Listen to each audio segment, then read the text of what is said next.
A desert planet with twin suns. Cassian Andor. This is what revolution looks like. People are standing up. Welcome back to Twin Sun Talks, folks. I'm your host, Jonah Liu. Thank you so much for listening. And welcome to this week's Andor review and breakdown. We're breaking down episode 4. So without further ado, let's dive into our trooper training. I have spoken. So like I said in the intro, in this episode, we're going to be reviewing and breaking down episode 4 of Andor called Aldhani. And like normal, I'm going to start off with my non-spoiler review, followed by my full spoiler review and breakdown, followed by my vision segment where I discuss any theories that I have for the show moving forward. So my non-spoiler review of this episode is that this was my favorite episode so far. It felt more like Star Wars than any of the previous ones, which I still really enjoyed. But I thought that it had a lot of really cool subtle Easter eggs that didn't pull too much focus from the story, but really put you into that Star Wars world. It's giving me major Rogue One vibes, and it just makes me super excited to see where the story leads next. That said, the rest of this episode will have full spoilers, so this is your spoiler warning. Spoiler, spoiler, spoiler, spoiler, spoiler. Let's dive in. So, the first thing that I want to talk about is Lutheran's ship. It has a really cool design with a really cool navigation system, which is very reminiscent of sort of like L337 being integrated into the Millennium Falcon, but this is like sort of specifically made for it. It's able to make really quick hyperspace jumps, which is really cool.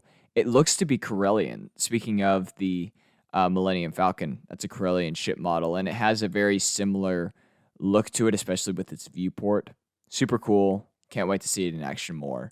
It also has sort of a similar compartment to Lando's, where it has like all of his capes and stuff like that. So all in all, really cool ship and super cool addition to the show. We also get a look at Coruscant.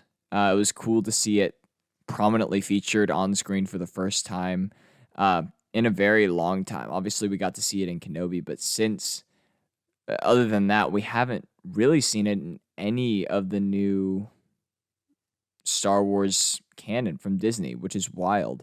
So that was super, super cool to see. And we also got to look into the Imperial Security Bureau, or the ISB, which is a law enforcement and intelligence agency of the Galactic Empire, which was essentially charged with matters of internal state security and ensuring the loyalty and fidelity of the citizens of the Empire. They're sort of like the secret police, the Gestapo. They're very different than the regular Imperial Navy, which is like the regular military, basically. So it's really cool to see their perspective. I thought that the leaders' analogy of comparing them to a healthcare system, essentially like removing sickness, making sure that everything runs as smoothly as possible. I thought that was a kind of an interesting take. And the internal politics are really interesting to see as well. I'll talk about that more when I talk about Deidre Miro later. But first, I want to talk about Deputy Inspector Karn, Cyril Karn, who we spent a lot of time with in the first 3 episodes. First of all, he's a mama's boy. He went straight back to his mom after being fired. Obviously, he's still pretty shaken by the events of the previous episode. And he also got to witness the Empire's complete upheaval of his entire organization and the downfall of his corporation. So I'm very interested to see where his story goes from here. We don't get too much of him in this episode, but it's still a pretty fascinating storyline. Next up, we have Lutheran, who's, again, played by Stellan Skarsgård. He's a super interesting character. I think he might be my favorite character from the show so far. He's some sort of collector. He moonlights as this sort of collector, sells antiques in his spare time. But before I get into his gallery, I want to talk about the Kuwati signet that he gives to Cassian as sort of an upfront collateral. It's made of blue kyber. It's called the Sky Stone, and it celebrates the uprising against Rakatan invaders. Now, before I go into that, kyber was the material, the mineral that powered both the Death Star laser and Jedi lightsabers. So they're very valuable stones. We see Jyn Erso with a kyber crystal in Rogue One. They have a lot of significance in a lot of cultures because of their power and their sort of mystical properties. Now, there was reference to Rakatan invaders. I'm not entirely sure if this has ever been mentioned in canon before, so this is pretty exciting because the Rakatans were a very advanced amphibious species from the unknown regions who pioneered hyperspace travel, lightspeed travel. They were force-sensitive and targeted force-attuned planets and conquered and enslaved and ruled most of the galaxy before the time of the Republic until its collapse several millennia before the Battle of Yavin, like 25,000 years. And the events of this collapse eventually led to the formation of the Galactic Republic. But it's a very well-known event in Star Wars lore. It happens a very, very long time before the Skywalker saga. But it's really cool to be able to have that sort of reference, even if the full story isn't canonized. The name Rakatan is, if they weren't already. But that was just a cool little Easter egg. Then we get into Luthen's gallery. He offers Mon Mothma an Utapawan monk cudgel. And now obviously Utapau is the planet where Obi-Wan fights General Grievous in Revenge of the Sith and kills him. It's the planet with the sinkholes. And the Utapauans, or the Powans, are the ones who greet Obi-Wan. They're super tall. They have the weird teeth and the gray skin, the black eyes, the red marks on their skin. They greet Kenobi in Revenge of the Sith before that altercation. The Grand Inquisitor is also an Utapauan, or Pauan. So, just a cool little tidbit there. There's an armor stand that looks to have something very similar to Starkiller's armor. Starkiller being Galen Merrick, who is sort of the main character of the game, The Force Unleashed and The Force Unleashed 2. I don't know. I thought that it really looked like that. Y'all can let me know if y'all agreed, but I thought that was pretty interesting. There also seemed to be some sort of Mandalorian chest plate as well as other armor pieces. So he has a pretty respectable collection. I'd be interested to see if he has any sort of Jedi artifacts as well moving forward. We shall see, I suppose. But I really want to spend more time in that gallery and get to see what all you can see in the background. I'm sure there's stuff that I missed. So if I did, let me know in the comments. But speaking of a Mothma, she is a Chandrillarian senator who was a senator during the Republic and is also a senator during the Empire. She stays on the Empire's good side to try to enact change covertly. She is a very prominent rebel leader, as we see in the original trilogy. But obviously, the Empire is starting to realize what she's doing. They're trying to sort of prevent her from enacting real change by changing bank staffs and preventing her from moving funds as efficiently as she was able to before. And I just think that that's super interesting, that sort of tension. She has a new driver now. It's all very tense, which I think is super interesting.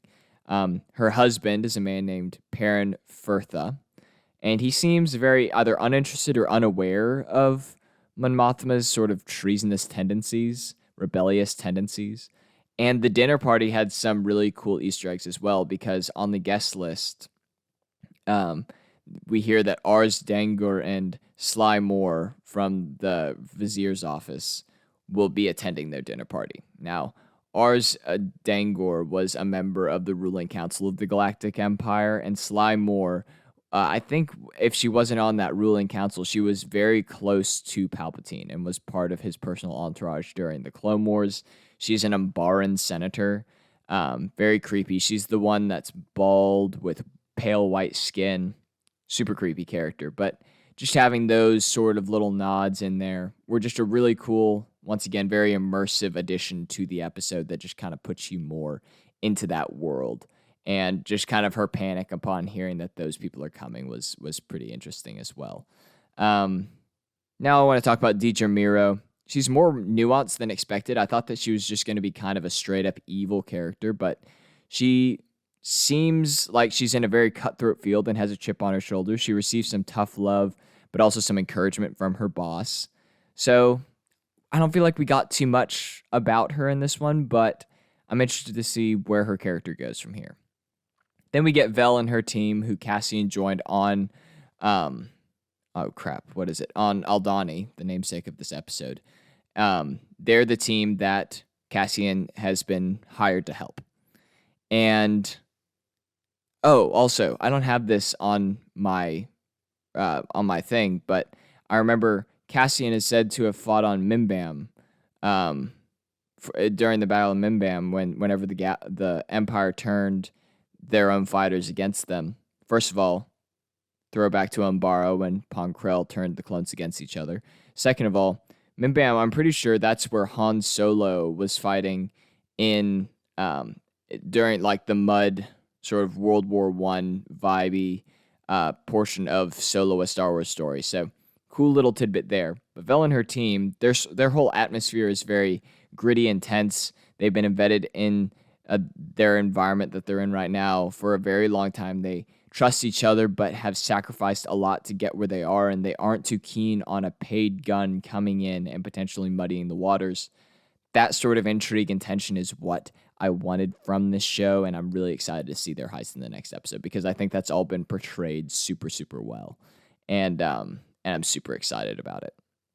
As far as my review goes, I am so pleased with this episode. It was the perfect mix of fresh story with fun Easter eggs that were just enough to spark my attention, but subtle enough to not pull a bunch of focus and be like, oh my gosh, this character's in here. You know what I mean? I feel like it was like the perfect kind of Easter eggs that were sprinkled throughout. And they also made sense. Like they weren't unnecessary. It wasn't just like, oh, wouldn't it be cool if this person showed up? Like it was like, no, these make sense given the context of where they're located in the story. So props to the story team. They did good. It really just left me wanting more whenever the credits rolled. I just wanted to keep watching, which is awesome. And I don't know. I think this show is really cool because it's felt more and more like Star Wars as it's gone along. And I could be overanalyzing this, but I think it could be representative of Cassian not being fully integrated into the grander Star Wars story yet.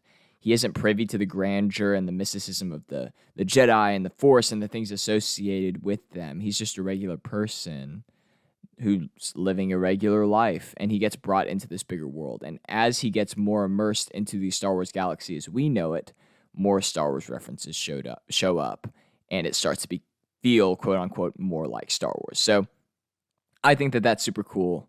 I'm really excited for more. And that's about all that I have for my review and breakdown. So without further ado, let's dive into visions. To continue, we need one singular vision. My vision. I don't have too much to go off of because honestly, I don't really know what to expect from the show, which is exciting. But I do have a few things. First of all, Yularen might show up. Admiral Yularen was an officer during the Clone Wars. I don't fully remember what his rank is during the Empire, but he is an Imperial officer as well who works for the ISB. So I think that it would be really interesting to see him at least mentioned or maybe integrated into that side of the story.